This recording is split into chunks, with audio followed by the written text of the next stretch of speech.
Good morning, St. Kitts and Nevis, and welcome to The Edge here on ZIZ Radio 96.1 FM. I'm your host for today, Thursday, March 7, 2024. Thank you so much for joining me on the program. It is just about 2 minutes past the 11 o'clock hour. And again, thank you for joining. Those of you who have joined via social media, whether it be you're listening via our YouTube channel or Facebook page, thank you so much for tuning in. And those of you who have joined via ZIZ TV. A special good morning to those of you across the Caribbean region, especially in St. Martin and Anguilla, and those of you residing in the USA, Canada, or the United Kingdom. You're listening to The Edge for Thursday, March 7, 2024. I am your host, Devonne Cornelius. Thank you for joining me. The numbers to call when we open the phone lines later: 465-2555 or 718-577-2916. Give you the opportunity to call and lend your contribution to the discussion at hand. Now, on Wednesday, I entertained a discussion about the full free movement of CARICOM nationals, and this is a conversation that is ongoing between the heads of state of the various CARICOM member countries. And it was a very interesting conversation as listeners had the opportunity to share their views and opinions on the matter. Some were very passionate and very interested in the topic, and it is not just a conversation that is being had in St. Kitts and Nevis, but across the Caribbean region. As I mentioned, heads of state are currently in conversation about the full free movement of CARICOM nationals, and so I thought that I'd want to continue the conversation for today and to get your participation on this.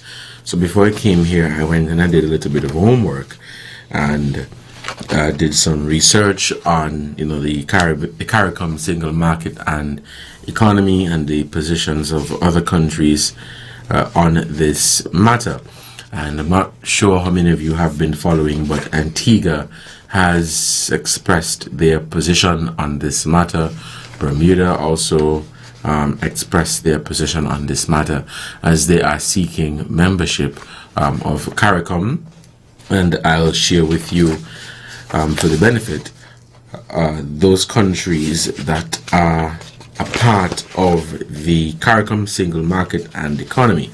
And so currently the following countries participating in the CARICOM single market and economy are Antigua and Barbuda, Barbados, Belize, Dominica, Grenada, Guyana, Jamaica, St. Lucia, St. Vincent and the Grenadines, Suriname, Trinidad and Tobago, and St. Kitts and Nevis. And I will share with you the position for Antigua and Barbuda. So Antigua and Barbuda's ambassador to CARICOM has expressed concern that signing a regional pact on free movement among member states' nationals could heap pressure on the Twin Island nations' public services. Currently, CARICOM passport holders are limited to spending 6 months in fellow CARICOM countries without restrictions. Last week, Barbados Prime Minister Mia Mottley announced that regional leaders were on track to free up movement by March 31st amid further implementation of the CARICOM Single Market and Economy CSME. She also said talks were underway to pave the way for mutual recognition of companies across the bloc. However, Dr. Clarence Henry says allowing unrestricted flow of CARICOM nationals into the country could imperil various social services, among other things. Quote, "We believe that the movement of skills is paramount as opposed to the movement of all CARICOM nationals for us. Such a mechanism has been and continues to be the realistic push to advance our economic obligations," end of quote, he told state media. He said that talks have taken place to promote the need for a financial mechanism to assist countries dealing with an increased number of CARICOM nationals. Quote, "The onus is on countries to speak frankly and clearly, and not close their ears and mouths around the table. And so we have taken on this obligation with a degree of seriousness, end of quote, he asserted.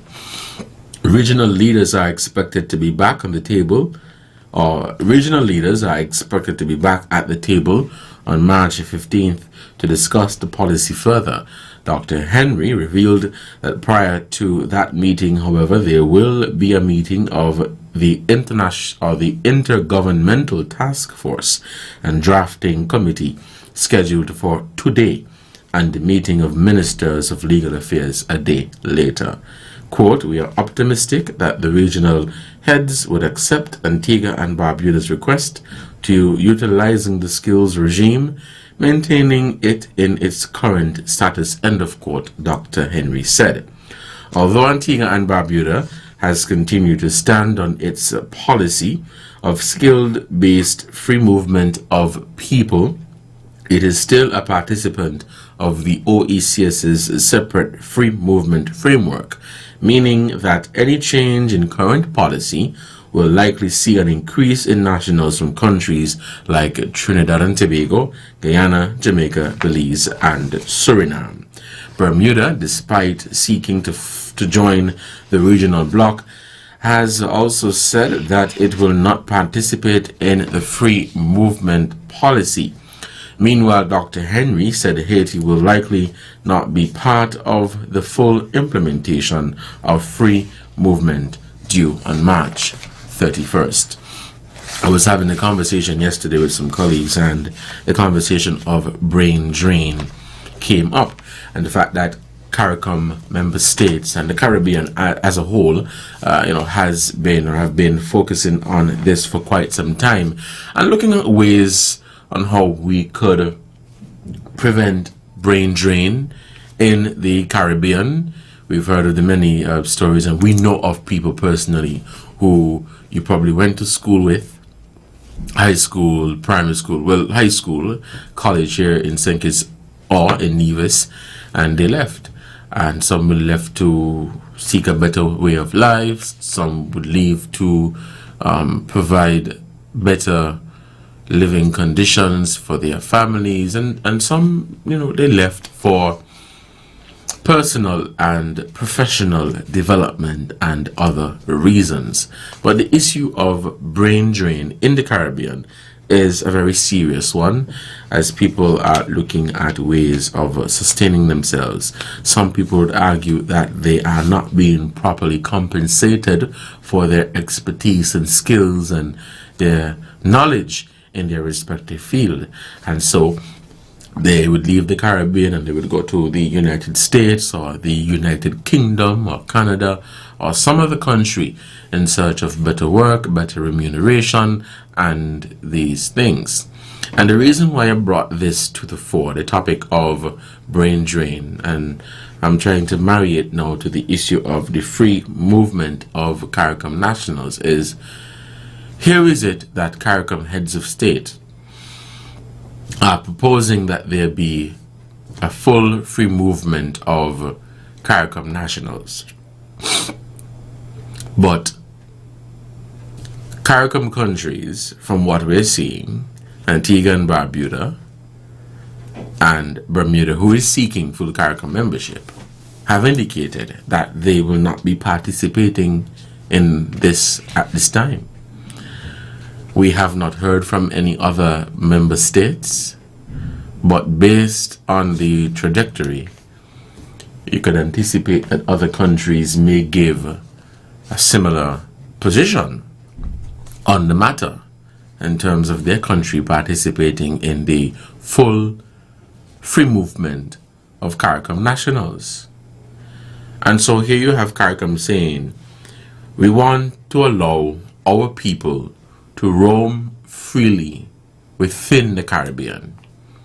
But member states, the same people are saying, no, I'm not going to participate in that. No, I'm just bringing this to you so that you could have an understanding of where I'm trying to go here.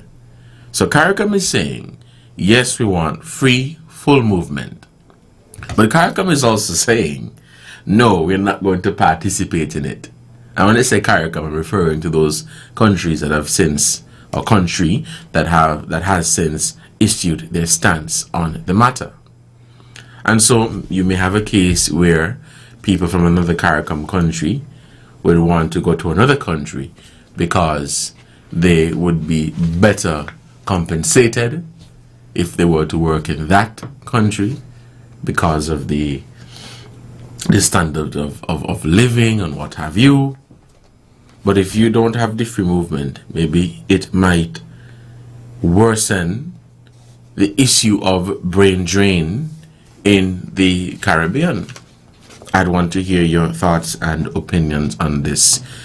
It is 11:12, but let me continue and I'll open the phone lines later. Remember the numbers to call are 465-2555 or 718-577-2916. So, I want you to follow me and see where I'm going with this. The issue of brain drain is a very serious one. And I think, as I mentioned yesterday, the whole idea behind the free movement of people, or the movement of skilled workers, as it is right now, is that it's just to keep our people within the Caribbean. I remember some time ago, I was having a conversation about a partnership with a university in the U.S. and our country, where people from St. Kitts and Nevis would be allowed to go to that university and get a reduced tuition. And there was a caller who was of the opinion that there appears to be an attempt to undermine Caribbean universities. So I took from that caller that Caribbean people need to study at Caribbean universities. But let me bring another question here, which might be what's the word I'm looking for? So we want Caribbean people to study at Caribbean universities, but we're saying to Caribbean people that you can't move freely to other CARICOM countries to share your knowledge, expertise, and skills. You guys see where I'm coming from? You may disagree, you may agree, and that is absolutely fine. I'd want to hear from you. So the free movement for gainful economic activity within the CSME is available to wage earners, self-employed persons, and persons establishing companies or other types of business organizations. And the main changes brought about by the CSME are the abolition of the work permit, the introduction of the CARICOM certificate of recognition of skills qualification, or that is the CARICOM skills certificate, definite entry for 6 months, indefinite stay in a member state, and the right to transfer one's social security benefits from one CARICOM state to another. Hassle-free travel is a necessary condition for people to fully enjoy the rights connected to movement for the purposes of engagement in gainful economic activity, and it includes the CARICOM line at immigration points, the CARICOM passport, the abolition of the need for a visa. Now, who is a CARICOM national? A CARICOM national is, according to Article 32.5a of the revised treaty, a person who is regarded as a national of a member state. And so if you are a national of St. Kitts and Nevis, you are a CARICOM national. If you are a national of Jamaica, you are a CARICOM national. This is the case if such person is a citizen of that state, has a connection with that state of a kind, entitles him or her to be regarded as belonging to, or if it be so expressed as being a native or a resident of the state for the purpose of the laws thereof relating to immigration. Right? It is 11:16. I'd want to open the phone lines and begin taking your calls at 465-2555 or 718-577-2916 to get your views and opinions on this topic at hand. Please be mindful of other callers who also would want to make a contribution. We have up until noon when we end the program, for the midday newscast. Now, it applies to CARICOM. Let me stick a pin. We'll take our first call. Hello, caller. Good morning and welcome to the conversation. Yes, good morning. You could hear me? Yes, I'm hearing you. No, I have to turn down the TV to hear you. Yes, you have to turn it down because you're breaking up. I'm not hearing you clearly. I did not get everything what you say. But if the movement is to come and go, or they will be living if they want to. Well, I'm not entirely sure of all of the details. As I said, the governments across the region are currently discussing, and I assume that they will iron out the specifics, and as I get the information, I will be sharing it with the public. But full free movement, to me, suggests that you can come and reside. So instead of staying for the 6 months, you can stay longer than the 6 months. Yeah, but listen, I think it's so small to hold in so much people still. So they must try to let them come and go, not to live. We have too much foreigners in here already, and them taking over all the work, and nobody seeing to it. So you're in favor of the current 6 months where you come, you stay 6 months and... No, but they don't get a job for 6 months. You come to, if I don't get a job. No, I'm not referring to you getting a job. I'm just saying, if you're a CARICOM national, let's say you're from St. Kitts, you're born here, and you want to go to Jamaica, you're in favor of that 6 months policy as it is right now? Yes, but if you're there, you could get work or not. I don't think you could get a work. No. Well, you could get a work permit and then get a job. And Mr. Joe, don't follow them with everything, because remember you have to come back here to us to tell us what's going on. Thank you. Thank you, caller, for your contribution. Let's take this call. Yes, good morning, Mr. Cornelius. Back to this free movement. Now, you said a few things there, and I think you have, in my view, you have mixed up a lot of things, in my view. First thing, are not in the context in which we are, brain drain. I don't think there's a problem with people going overseas and coming back with their skills, and we have benefited from that, whether it is North America or wherever, and also, of course, some of these people, when they go back, you have migrants transfers, remittances. So there's not a problem of, so I do not know that the brain drain issue is as critical here as it was before, because we have a lot of positions here that and persons here who cannot get jobs here in terms of the high level. But let me just say this. I'm a Caribbean person. I always consider myself a Caribbean person. I always welcome Caribbean people. I've dealt with them. I've worked with them. I've lived with them. And I think it's good that we have a common view of ourselves. But when it comes specifically to the movement of workers, the Antigua position, where they have already, and you read it out here, we already have a system of skilled workers from the whole CARICOM. That's not an issue. And we have people, and even for some of us born here, if you check back, our parents or grandparents come from all over the Caribbean. So that's not an issue. And other persons coming here and ourselves going there, that's not an issue. The issue that you're speaking about is free movement of everybody throughout the Caribbean.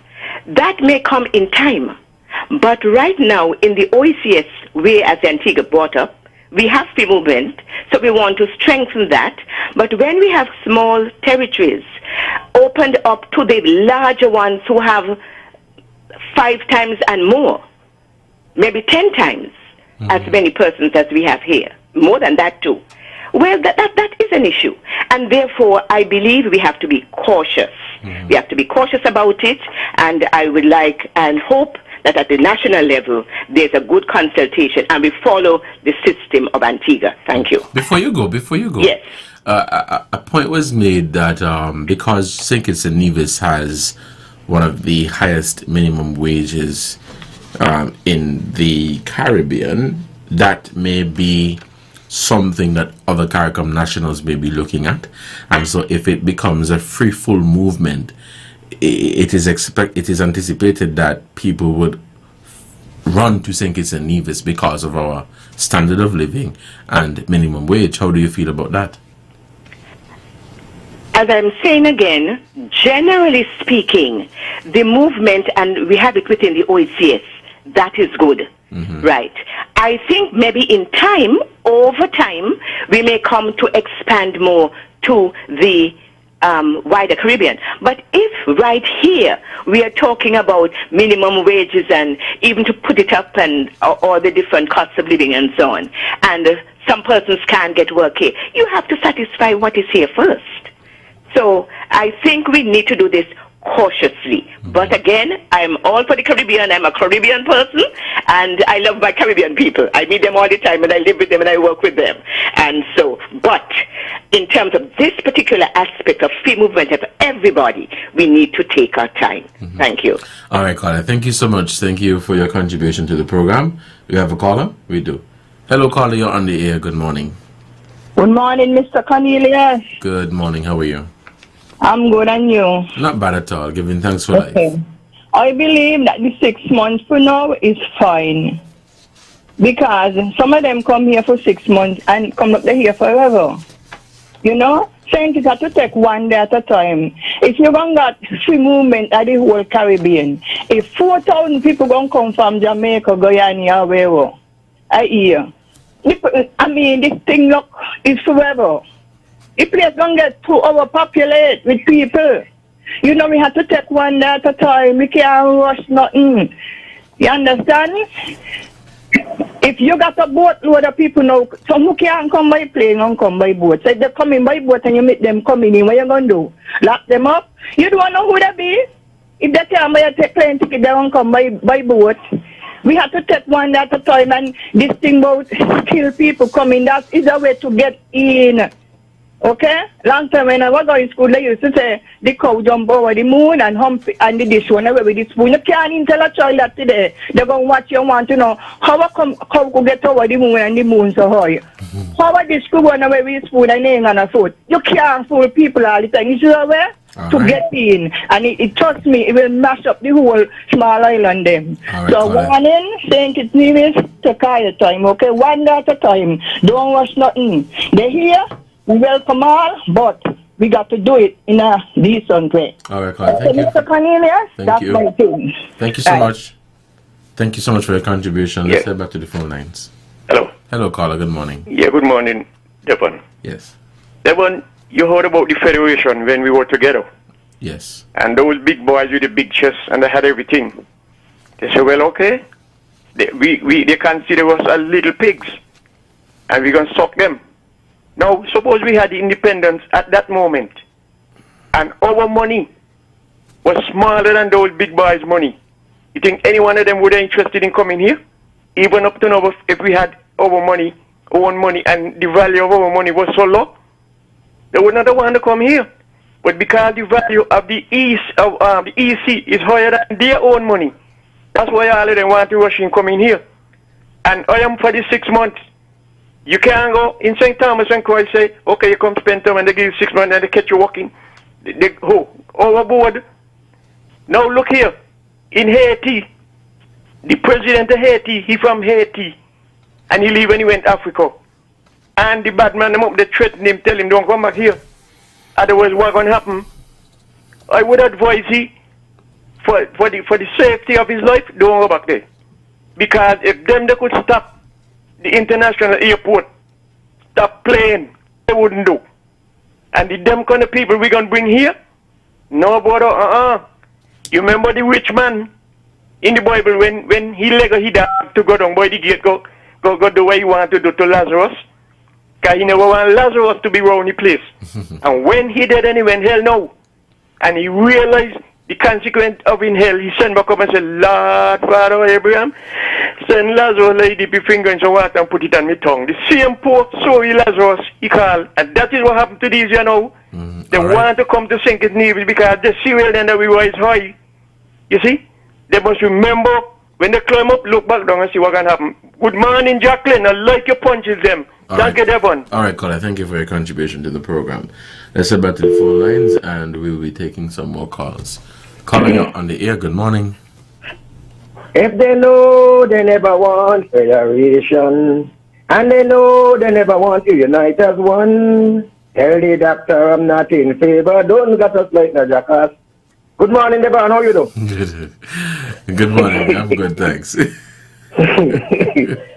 I always want to thank God for the Federation of St. Kitts Navies. And this is something that we got to really balance out. And I just hope our Prime Minister do and think about the same thing that Justin Brown in Antigua do. Because to be truthful, we cannot afford to allow these people to come, and even if they get 6 months, you know, sometimes our immigration here weak, the immigration system here weak, and I know they will let loose in this country. Our immigration got to step up, our police got to step up, our security forces got to step up and everything to control this flow of people, Caribbean people coming to our shores. We don't have it so difficult to find work for our ordinary men and women who we got here. And them come to our shores now to take over. I have nothing against that Caribbean people or whoever come to my show and get job, you know, as long as they got the skill and they got the thing. But who, Kittishan and Nibijan, will want to go to Jamaica for 6 months, want to go to Guyana for 6 months, I want to go to Barbados, any one of them Caribbean islands for 6 months. They prefer go in the United States, the Virgin Islands, or in the United UK, in England and all those places. So, but before go, I just want to send about the greetings going out for a very good, loving, charming lady. I love to see. I want to say good morning. But the greetings going out today to my good friend, Tammy. She's celebrating today, lady from Lodge. All right. Tammy, I want to wish you a happy birthday too. I wish you all the best. Cut the cake and celebrate. Okay then, Devonne. All right, thank you so much for your contribution. Let's head back to the phone lines and we'll take some more calls. Hello, caller, you're on the air. Good morning. Good morning, Devonne. Good morning. Yes, I don't think so much that the free movement of people will prevent brain drain to the metropolitan countries. Right? I think that attraction will always be there, whether we have free movement or not. Mm-hmm. Okay, there will be people, especially if they study up there, would find ways to stay, and because of the attraction of better standard of living, more opportunities, and those sorts of things. Okay, so I don't think it would stop that. What it would do is definitely fill the gaps where it exists in employment. In other words, if I don't think anybody migrates to a place where there are no opportunities. That's the first thing. And second, so if the opportunities, if they go to some place and the opportunities aren't there, they are going to go somewhere else, right? Especially for the higher paid positions, right? They're not going to. I think what people are afraid of is the fact is that people will come, mm-hmm. Low skilled people will come, can't find jobs, end up maybe on the streets, in create slums. Those are the kinds of things I think people are more afraid of, right? And those are the things I think we should guard against. Nobody wants, for instance, to be disadvantaged in terms of bringing their standards, their living standards down. And so they're definitely going to be pushed back if that is what is going to result. Mm-hmm. So if safeguards are put in to prevent those sorts of things, for instance, if you're going to come, it's not a case where you just walk in. If you're going to come with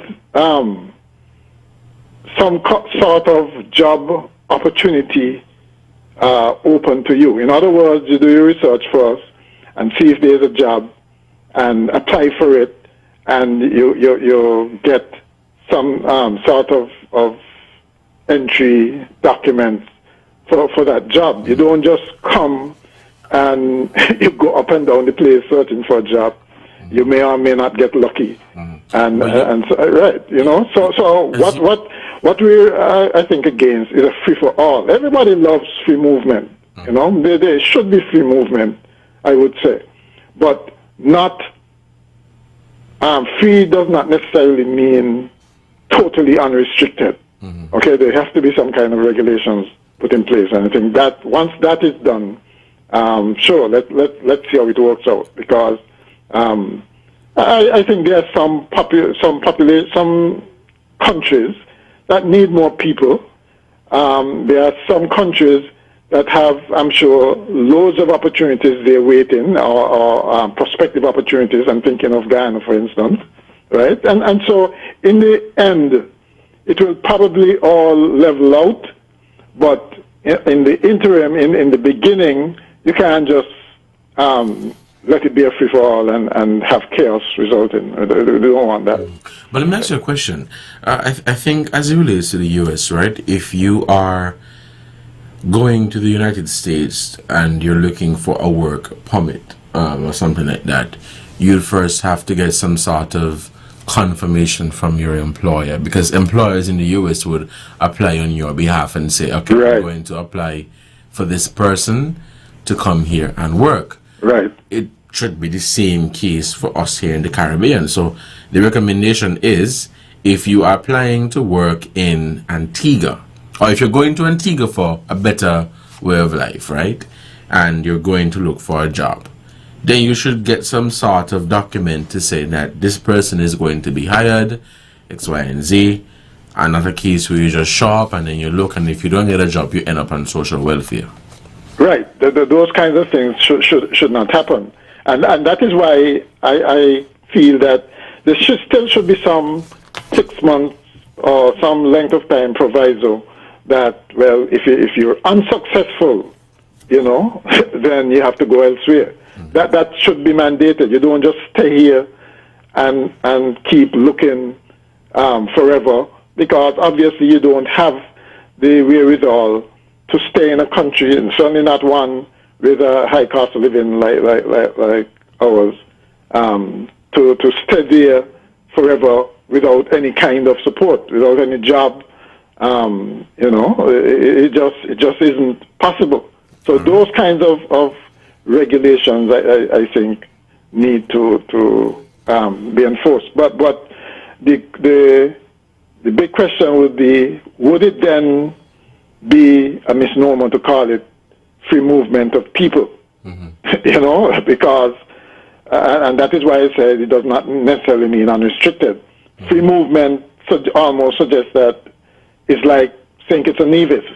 You know, no restrictions whatsoever on where somebody goes to live, or, you know, within country, like, let's say, Sandy Point and St. Kitts, or Sandy Point and Bastille, or Keon. No restrictions at all. That is what free movement suggests, and that is what people, I think, would be fearful of, right, that it becomes a free-for-all. All right. Yeah, all right. Thank you for your contribution. Let's take this other call. Caller, you're on the air. Good morning. Greetings. Can you hear us? Yes, caller, you're on the air. Go ahead. Good morning. Okay. Apart from some concerns we heard about the different size of population, we also want to point out the difference in dollar value in the different spaces. Yeah? Yes. Each dollar have a value that is some territories in the Caribbean, the dollar value is different, much lower, and we have to guard against that. So it is very important for economic empowerment be given to citizens of St. Kitts and Nevis first and foremost. So we have to guard against that, especially with high-paying jobs. Yeah, we have said, and we want to repeat and echo, that high-paying jobs should be given to to citizens of St. Kitts and Nevis only. We don't mind the minimum wage being scattered here and there, you know, but we have to consider that within the scheme of things concerning the difference in dollar value. Yeah? All right. Dollar is what it is, and a dollar in Jamaica or Guyana or Santo Domingo or those places is what it is. And we have to make sure that that is considered within the scheme of things going forward. Give them time. That's a job. All right, God, thank you for your contribution. We have to take a break, so when we come back, we'll continue the conversation here on The Edge. Stay tuned. I'll be right back. The future is unknown. Protect your life, your family, and your valuables from unforeseen circumstances. Let National Caribbean Insurance give you the peace of mind that you so deserve. At NCI, we offer a suite of affordable insurance plans that can be tailored to ease your financial burden. We aim to deliver exceptional products to satisfy all your insurance needs. Whether life, health, motor, or property insurance, NCI has the right solution for you. Our friendly and knowledgeable sales professionals are ready and able to assist you. Let National Caribbean Insurance Company Limited help you to prepare for the unexpected. We serve, we protect, we satisfy. That's NCI. A Samsung tablet today. Boy, what much madness is this? Girl, Digicel is giving away a tablet a day for 20 days when you activate any Prime plan. Switch to Digicel, sign up for new home internet, or even when you pay a monthly bill in full. Tracy, where you going so fast? I coming back. I go and make sure I qualify to win. But Lord, you can dial *141 sign to activate plans or pay bills in the My Digicel app, or visit any Digicel store to sign up for new internet and switch. New winners are announced daily. It's madness in March. 20 Samsung tablets in 20 days. A Samsung tablet today. Simply more rewards and more value. Digicel, better together. Promotion ends March 2024.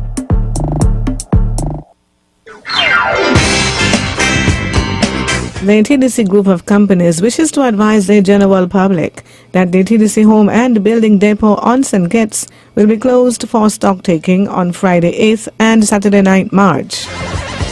The store will open on Monday 11th March at the normal business hours. Any inconvenience caused is regretted.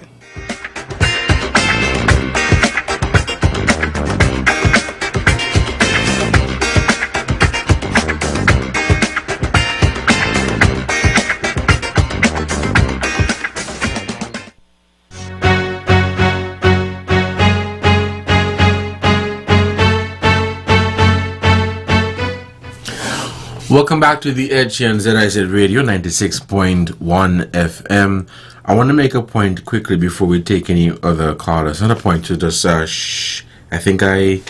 clarify something. So the CSME, it refers to the abolition of the work permit, the introduction of the CARICOM Certificate of Recognition of Skills, otherwise known as the CARICOM Skills Certificate. So just to clarify, if you are coming from another CARICOM member state and you want to work in St. Kitts and Nevis and you're saying that you're a skilled worker, you must present a CARICOM Skills Certificate. If you're not coming for work and you just want to come to St. Kitts and Nevis, you can stay for up to 6 months. This is like if you're going to the United States of America and you have a visitor's visa, you can stay up to 6 months. Then you get the right to transfer one's social security benefits from one CARICOM state to another. So I just wanted to provide that clarification there. The phone lines are open and we are taking your calls at 465-2555 or 718-577-2916. Hello, caller, you're on the air. Good morning. Good morning. Hello, good morning, caller, you're on the air. On the air. Good morning. Yes. Mr. Moderator. With reference to my input yesterday, I just wanted to say that let us work with the 6 months thing, because I do not see in the future how this free travel would work. I do not see much of it. We can work with it 6 months so long, as Antigua is doing. And because I can foresee a lot of problems. Some time ago, some Haitians came in here, and we were told that they would be sent back. And we haven't heard anything as such. And again, it happened again, and we haven't heard anything as such. I do not think we could accommodate this kind of ideology. I don't think so. We should be very much cognizant as to what's going on. What I'm so much more concerned about is the culture and religion. And I do not want anybody to come in this country to what the word be again? I forget the word. To contaminate our country. And so, I definitely would like us to go along with this 6 months along. Nothing more than that. And that's my input for now. All right, caller. Thank you for your contribution to the program. You were talking about the culture in St. Kitts and Nevis. Okay, let me gather my thoughts and head back to the phone lines and take some more calls. I wanted to make a comment on that. The phone lines are open. Let's take this call. Greetings. Yes, caller. Good morning. You're on the air. Yeah. Matters like these, I think the Prime Minister should be present to hear these things about the nation mixing up with the nations. Because if he just sit at home and listen, he could ignore it. When he hear people question him about it, because remember we give these politicians a job, you know. Yes, I bless her. All right, caller. Thank you for your contribution to the program. Let's take this call. Good morning. I have a question that I think that you might be able to answer. Good morning. All these calls that are coming in this morning and the voice of the opinion of the citizens of this country, are they valid? Can these opinions do anything? Can they change anything? Because I just feel like we have already given up all the strength that we had to the politicians when we voted for them to public office for the first 5 years, and whatever they do, we have to order alone to live with it or go someplace else. So I'm asking you, does it make sense now that we're putting look like we're putting the cat before the horse? The horse already voted, so I feel like that there's nothing could be done. So we're wasting energy and this matter. It appears as if that the only thing we could do is prepare ourselves and brace ourselves for what's going to come. So I'm asking, is it valid? Is it true? Is it a final deal? If not, let's not waste our time on these matters. We have other matters that we could discuss. You've asked me two questions.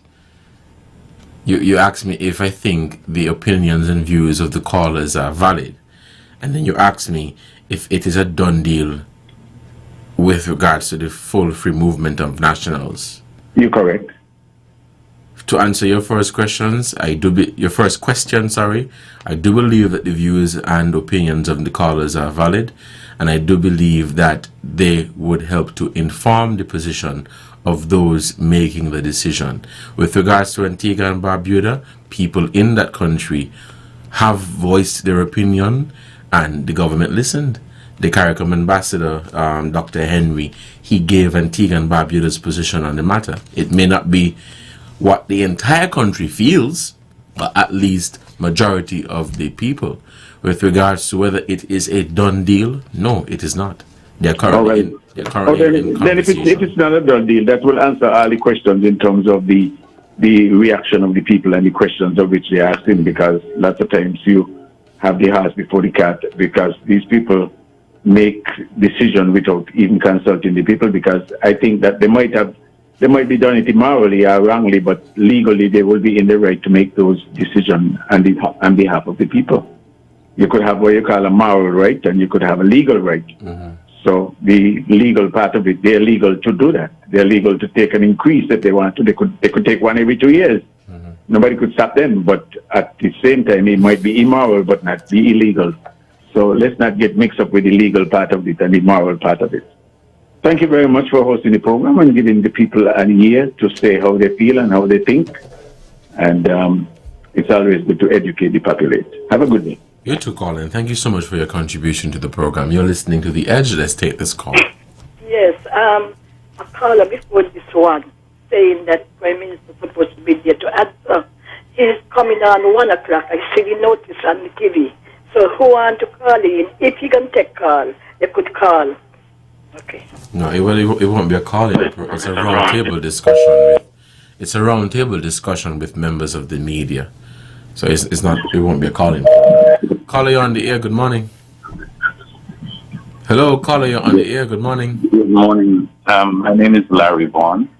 I am the St. Kitts and Nevis ambassador to CARICOM, and I would like, if possible, to make some clarifications to the issues that I've got raised on your program, if possible. Sure, go ahead. Okay.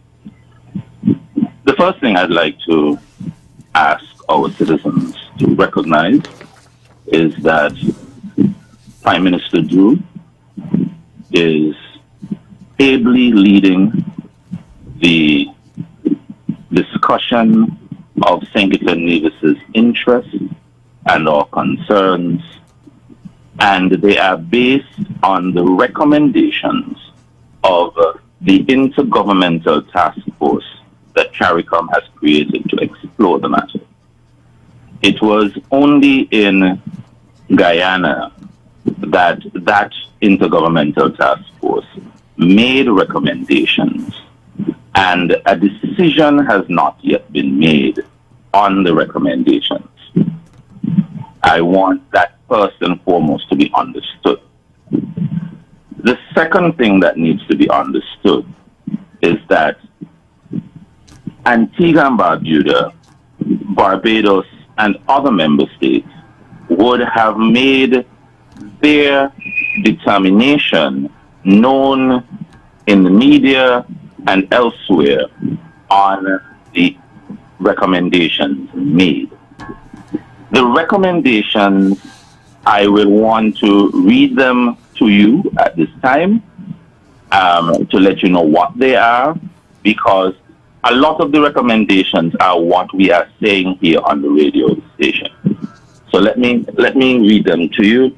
It is that we have agreed that there will be follow-ups, that by the 7th of March, which is today, there will be a meeting of the Legal Affairs Committee and the Intergovernmental Task Force, and a final recommendation will be made following what was discussed in in Guyana, so that by the 15th, the heads will meet to further consider the draft amendments of the recommendations. These are the recommendations that were proposed. One, that there will be a transition period. The transition period will be of 3 years for taking the necessary actions to implement the movement for all CARICOM nationals to live and work indefinitely. So when people are asking for time, there is a recommendation for time. And it starts with a period that would be of 3 years in the first instance. So St. Kitts and Nevis will not be throwing back its border at March 31st. There is that transition period. One. The second provision is that it would allow all member states a transition period of up to 7 years to put the necessary measures in place for the implementation of the minimum guarantees afforded to CARICOM nationals, which mean that whatever service you're giving to your local people, whatever is going to be happening for your people when others come to your country, that from the member states, that they're given like treatment, and so it's put into the systems. And remember, it's reciprocal. So while we're talking about St. Kitts and Nevis receiving others, it is that all the other member states receive us, and we have a market now of about 18 million people if we are looking at it through the lens of our business community. The third recommendation, that basic guarantees to be afforded to all CARICOM nationals include to the rights for work, to reside, to access primary and public secondary education, and emergency health care. And also a guarantee of primary health care subject to agreements being reached on the definition of primary health care. So there's still some work to be done to determine what will fall within the parameters of primary health care, and then to determine what that will be. And fifth, you have notification requirements for carve-out on provisions. So there will have to be a period where notification happens between the member states, and then we can then move into it. So March 31st is not carved in stone in that everything will just fall open by March 31st. Mm-hmm. But the desire, and here is what I want to stress on, the desire is for regional integration and for us to be as close as possible as a unit of people in this region. When our forefathers came from Africa, they came from the same place and were put in different islands. And we have ever been one people, even when we fight among ourselves.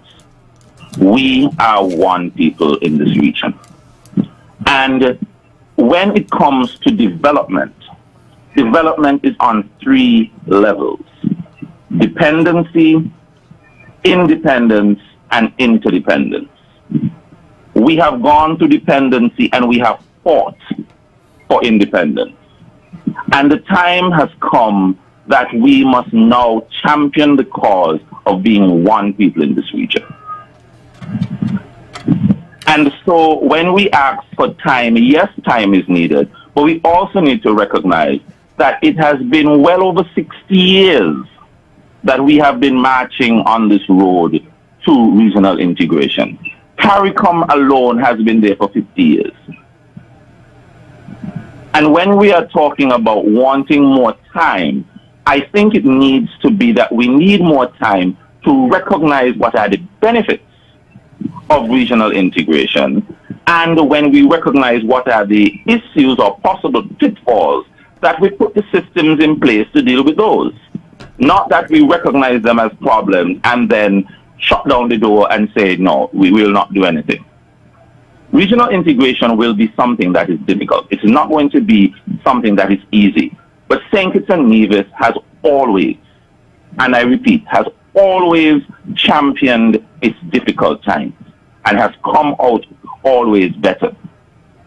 And so we must be willing and able to put our hands to the wheel to be able to have that conversation with ourselves. And I'm glad for the conversation that has been had on the radio station. I've been listening to it, and I love that the people are coming out and we are talking. But the only rub of the issue is we don't have all the information when we're making the statements. Mm-hmm. And so one of the things that we'll have to follow, and we'll have to follow shortly, when the heads would have made their decision following these recommendations, it will be time now for us to work as a country to determine how and when we will phase ourselves into it. Will we have to use up the full 3 years or 7 years?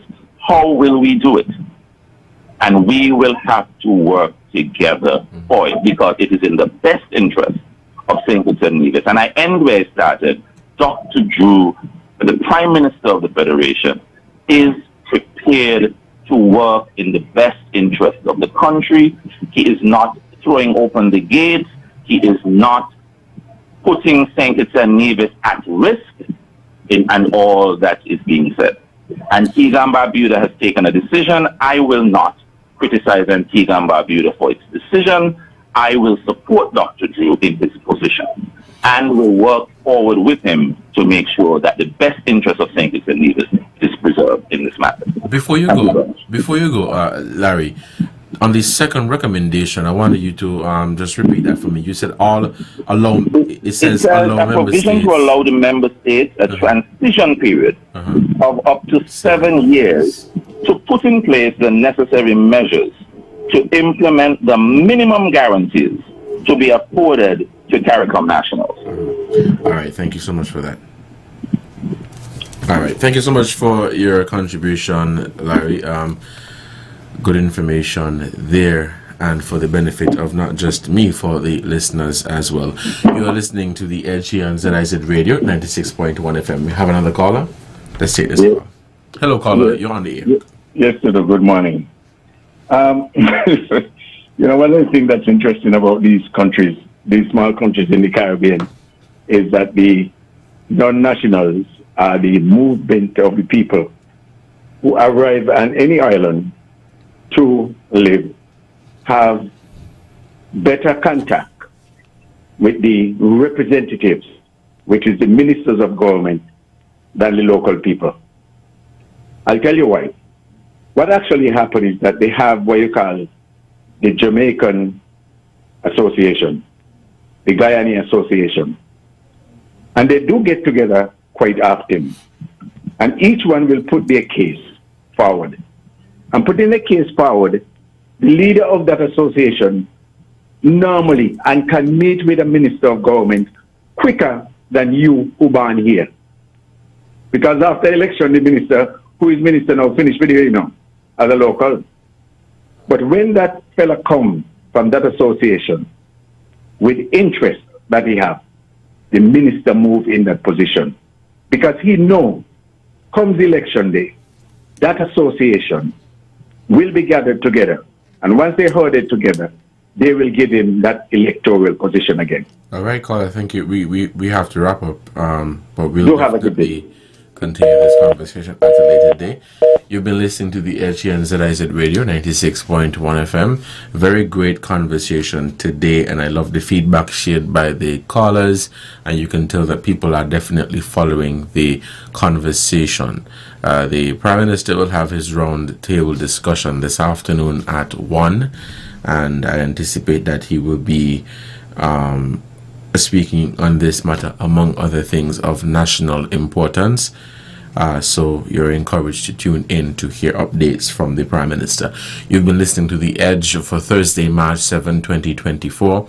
I've been your host, Devonne Cornelius. Until next time, you guys stay safe and continue to enjoy the rest of your Thursday. Take care. Bye-bye.